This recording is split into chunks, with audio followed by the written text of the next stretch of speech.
stood on the porch of the town's boarding house. The wind stirred her skirts, a silent whisper in a world that felt deaf to her plight. She was unaware that just down the dusty road, in the smoky haze of the local saloon, a man was wagering her future on the turn of a card.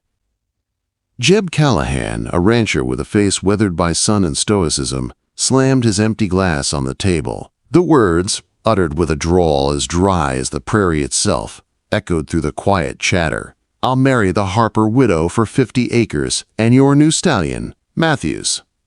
The roar of laughter that followed was a cruel soundtrack to the bet, a bet no one believed he'd actually follow through on. The ink was barely dry on the marriage certificate 3 days later, her acceptance a blend of desperation and defiant pride. But before we reveal the shocking truth about what happened on their first night at the Callahan Ranch, be sure to subscribe to our channel. We bring you incredible, forgotten true stories from America's past that the history books leave out. Sheriff Grant Lawson watched the mismatched pair ride away, shaking his head at the most heartless wager he'd seen in his 2 decades on the force. The betting book at the saloon had Rose running back to town in tears within a month, with 10-to-1 odds against her.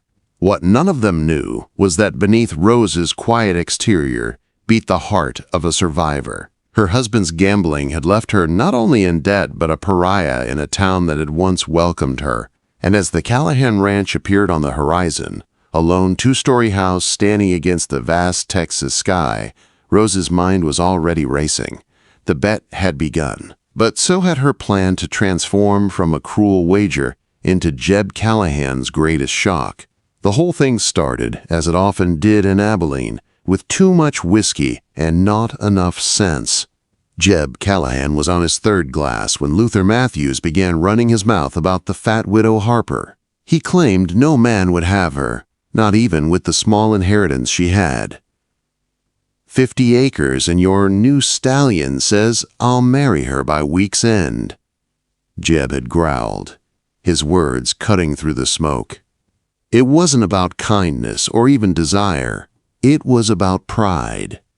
Jeb Callahan had never lost a bet in his life. The news spread like wildfire. By morning, women were whispering behind their gloved hands as Rose went to the general store, completely unaware that her future had been decided over whiskey and cards. Sheriff Lawson cornered Jeb outside the barbershop. His face was a mask of disapproval.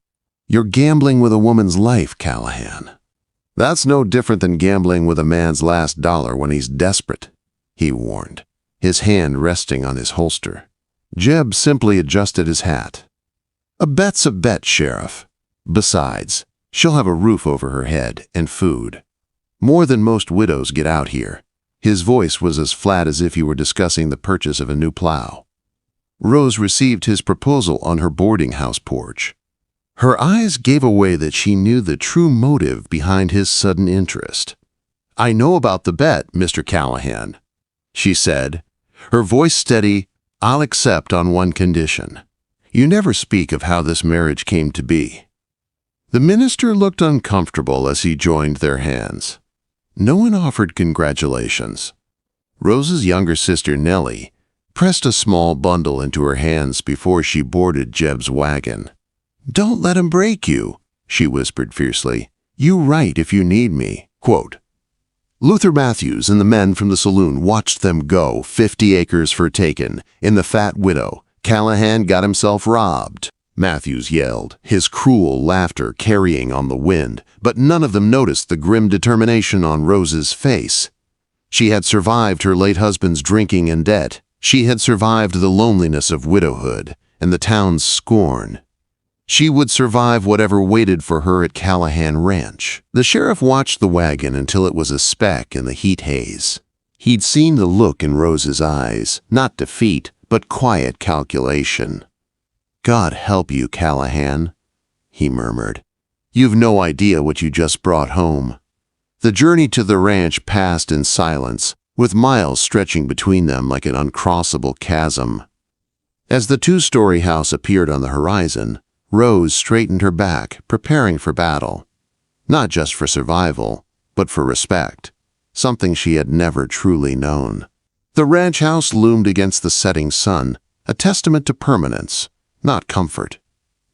Rose noted the lack of curtains, the absence of any garden. Jeb led her inside without ceremony.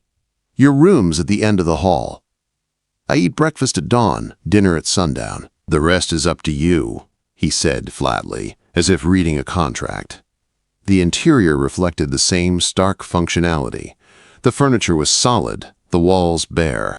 That first night, Rose sat alone at the kitchen table, assessing her new domain. The pantry was bare, the stove poorly maintained, and the water pump squeaked with neglect.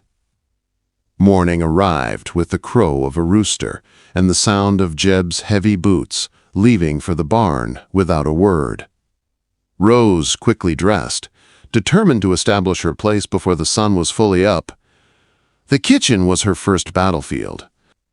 She scrubbed years of grease from every surface until her hands were raw. By the time Jeb returned for breakfast, a spread of biscuits, bacon, and eggs awaited him. He ate without comment, but the slight widening of his eyes and the clean plate he left behind were all the approval she needed. The ranch hands eyed her warily when she appeared at the barn with a lunch basket. The oldest hand, a leathery man named Hank, finally acknowledged her with a tip of his hat, Mrs. Callahan. The title felt strange, a reminder of the hasty transaction that had brought her here. By the end of the first week, Rose had mentally mapped every inch of the house. The place was solid but neglected, much like the man who owned it. In the quiet of her room, she wrote to her sister, Nellie, careful not to reveal the loneliness. "The ranch is bigger than I expected. Mr. Callahan keeps to himself, which suits me fine. I have plans for this place that would surprise them all." The second Sunday, she put on her best dress and waited by the wagon, Bible in hand, town's 15 miles. Jeb said gruffly, "Church ain't part of our arrangement." Rose simply climbed onto the wagon seat, took up the reins, and left him with a choice: join her or watch her drive away alone. Heads turned as Rose entered the small white church. She walked down the aisle, chin held high, despite the whispers. Jeb had chosen to stay home. The sermon pointedly focused on the sanctity of marriage, with Reverend Phillips glancing meaningfully in her direction. After the service, the women of the congregation gathered on the steps, their conversation faltering as Rose approached. Mrs. Matthews, Luther's wife, made a point of gathering her skirts, as if to prevent them from brushing against Rose's dress. Nellie, however, broke away from the group. "You look well, Mrs. Callahan," she said, loud enough for others to hear. The general store was no respite. Conversations halted as she entered. Mr. Henderson, the proprietor, took her list with pursed lips, his gaze flicking to her wedding band. "We're having a meeting of the ladies, auxiliary on Thursday," Mrs. Peterson said with a brittle smile. "As Mrs. Callahan, you'd be eligible to attend." The invitation was a challenge. Sheriff Lawson intercepted her as she loaded her wagon. "How are things out at the ranch?" he asked quietly. "Jeb can be a hard man." Rose gave him a small smile. "Mr. Callahan and I have an understanding, Sheriff. I'm exactly where I choose to be." The words were for more ears than just his. That Thursday, Rose arrived for the ladies' auxiliary meeting to find it had been postponed without notice. Through the lace curtains of Mrs. Peterson's parlor, she could see the women inside, their teacups paused in mid-air as they spotted her on the porch. Nellie found her sister later. "They're saying horrible things, Rose. That Jeb only married you because no one else would." "Let them talk," Rose replied, sorting through fabric remnants for new curtains.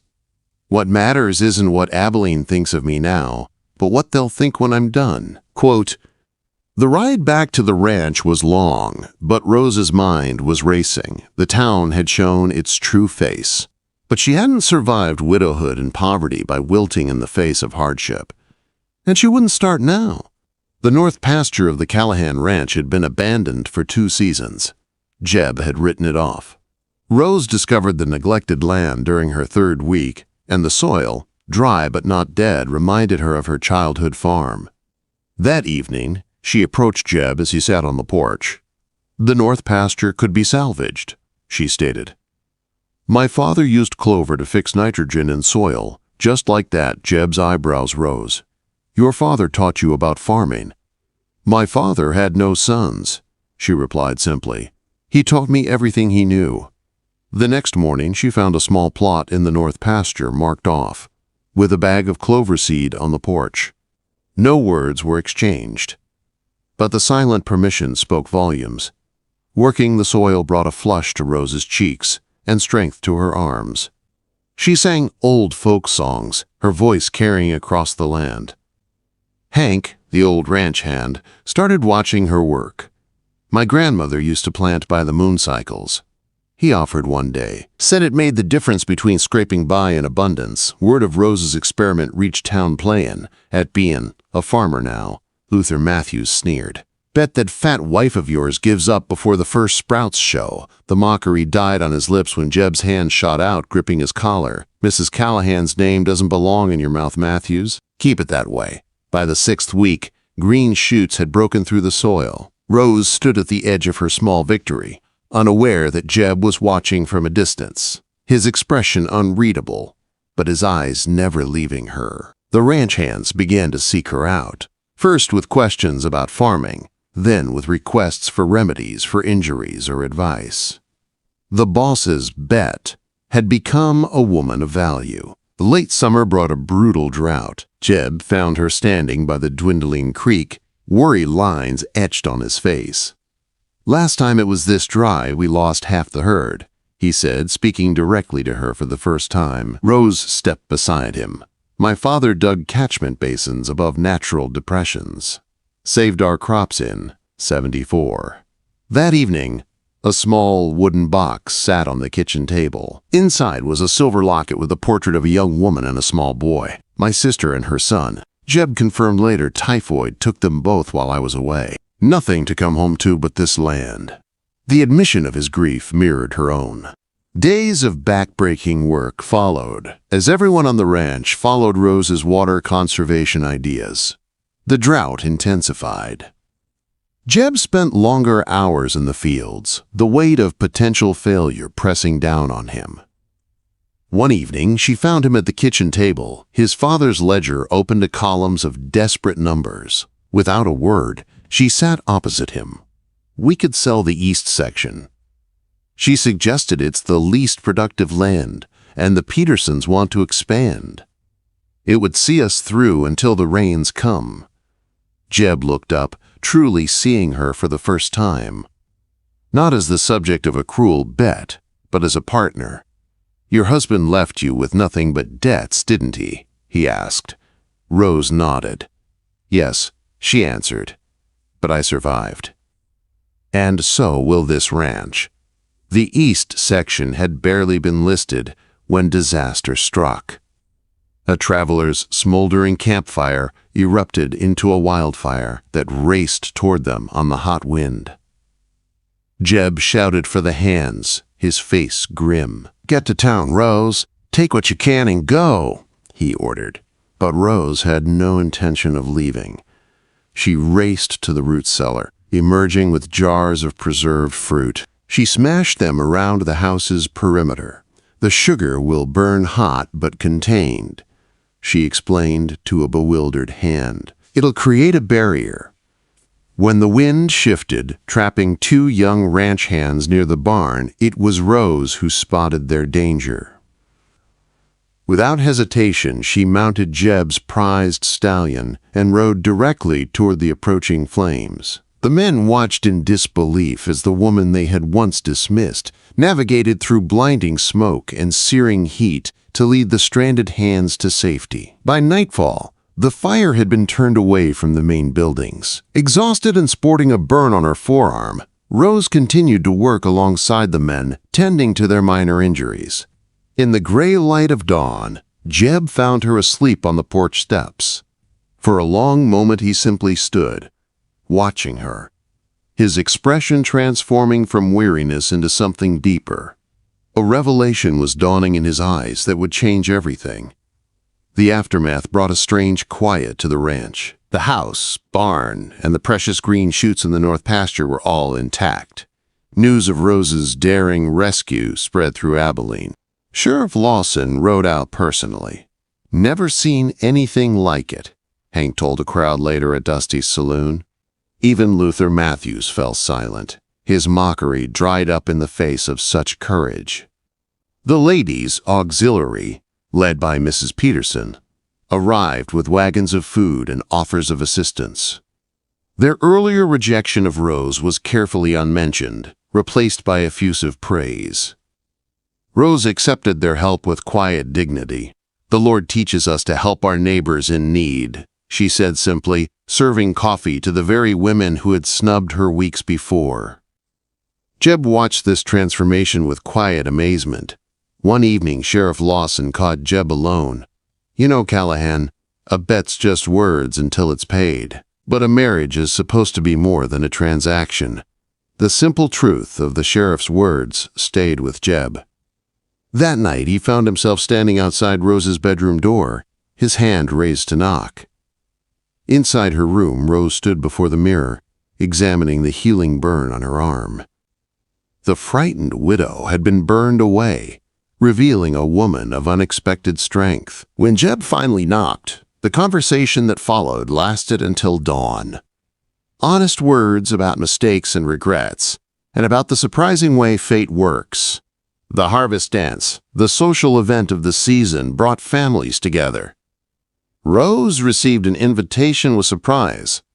"We should attend." Jeb suggested over breakfast. Show them the Callahan Ranch didn't just survive. It's thriving. The unspoken acknowledgement that they would face the town as true partners hung between them. Rose spent a week altering one of her simple dresses, turning it into something elegant. The town fell silent when the Callahans entered the barn. Gone was the reluctant bride and her cold husband. They were replaced by a woman who carried herself with quiet dignity, and a man whose protective stance at her side spoke volumes. Luther Matthews approached them, hat in hand. "Mrs. Callahan, I owe you an apology," he stammered. "And you too, Jeb." "That bet, it was wrong." Rose accepted his apology with grace. "We all make mistakes, Mr. Matthews," she said. "It's what we learn from them that matters." Nellie Harper, now engaged to a young man from San Antonio, caused another stir. She pressed a sealed envelope into Rose's hands. It was a letter from their father's former business partner, long thought to have absconded with their family's funds. "He's repaid everything," Rose explained to a stunned Jeb. With this unexpected windfall, she could have left. Instead, as the band struck up a waltz, she took Jeb's hand and led him to the dance floor, making her choice clear. A choice not based on necessity, but on the love that had grown, where only scorn and betting odds had existed before. 1 year to the day after the infamous bet, Jeb stood on his front porch, watching the sun rise. The north pasture flourished, the barn was rebuilt, and the once bare house now reflected the warmth of the woman who had made it a home. Inside, Rose was preparing for their anniversary celebration, not of their wedding day, but of the fire that had burned away pretense and revealed what lay beneath. The women from town would arrive later. Sheriff Lawson would come, bearing news that the Callahan Ranch had been nominated for an agricultural award. Luther Matthews would attend, humbled. As Rose stepped onto the porch and slipped her hand into Jeb's, they surveyed their kingdom, not with the eyes of a man who had accepted a bet, or a woman who had accepted degradation, but as true partners. They had found in each other the most unexpected prize of all, a love that had been forged in fire, strengthened through adversity, and would continue to flourish like the Texas wildflowers that now bloomed where once there had been only dust. If Rose's journey from a cruel bet to unexpected love touched your heart, don't keep this story to yourself. Hit subscribe now to join our community of storytelling lovers. Like this video to help others discover it. Leave a comment sharing which moment moved you most. And share it with someone who needs to be reminded that true strength often hides where others least expect it. Because some stories, like the love that bloomed at Callahan Ranch, are simply too powerful to experience alone.